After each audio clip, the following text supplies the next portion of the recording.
Today we're going to go over the barbell row, but we're going to do it with a reverse grip, and I'm going to go a little wider on my grip because that's how I like it. I feel like I get more stimulation in my back and my rhomboids.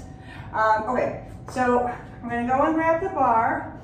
Now instead of just going right outside my thighs, personally, I'm going to go out a little further. It's going to cut the distance that I have to move the weight a little bit. And like I said, personally, this is where I feel the most activation and the most in control. Remember, we want to work in a pain-free zone, so keeping those two things in mind are very important. Okay, so I'm going to grab the bar. I'm going to get real close to it. Remember to create tension in your body. Make sure the core is engaged before removing the bar from the rack. Make sure the hands are even. Okay. Notice I'm holding it in my fingers as opposed to trying to grip it in my palms. All right, I'm going to keep my feet hip distance apart. You can always widen your feet if you feel like your hinge is limited from how narrow your feet are. Again, you should be comfortable and be able to work to the best of your ability. So set yourself up for success. All right, we're going to create tension in the body by pulling the shoulders back and down, which is going to make the chest come up.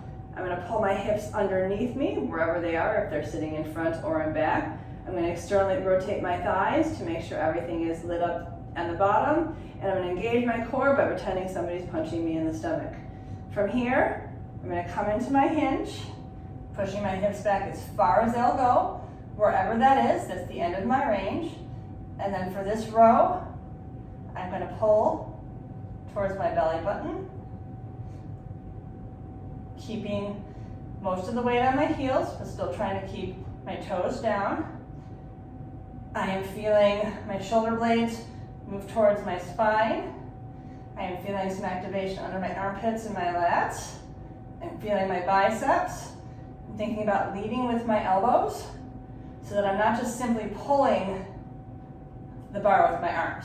This is an upper back exercise.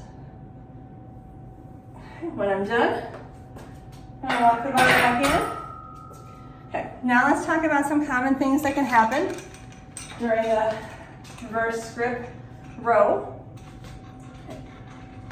One of the most common things I see is shoulders dumping forward and unwanted rotation or movement. So remember, we only want parts of our body to move that we're telling to move.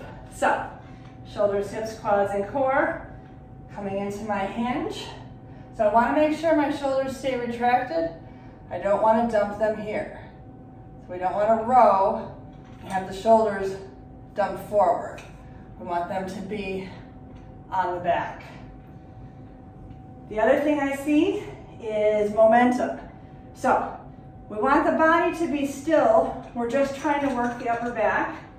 So we don't want, I can't even do it, to be rocking, okay? We want to make sure we're still. We also don't want to be lifting the bar up like this. There might be a little bit of torso movement as you pull your chest forward to meet the bar, but there's not going to be rocking and rolling, okay? The other thing that can happen is your hinge can start to go away. So the body loves to do what's easiest. It doesn't necessarily always want to do what you want it to do. So I'm in my row position and I'm rowing and my brain's thinking, well gosh, this would just be easier if we just started to stand up and go like this. So as you get tired, one of the things I see is the knees start to bend. So if your knees are in your way, you've lost part of your hinge. Also, sometimes when the knees start to bend, it can mean you're losing your grip. And so the knees will bend because it's trying to catch. That can happen on a deadlift too. Not that you can actually catch something with your knees. Also, keep in mind, when the knees bend, sometimes the tailbone tucks.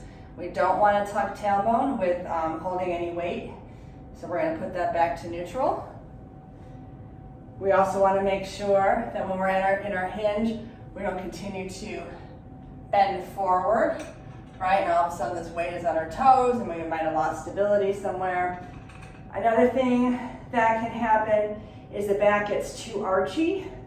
So instead of being nice and neutral, the tailbone tilts up. I have a hard time demonstrating that just because of my scoliosis and where my pelvis sits. But think about the back arching like this.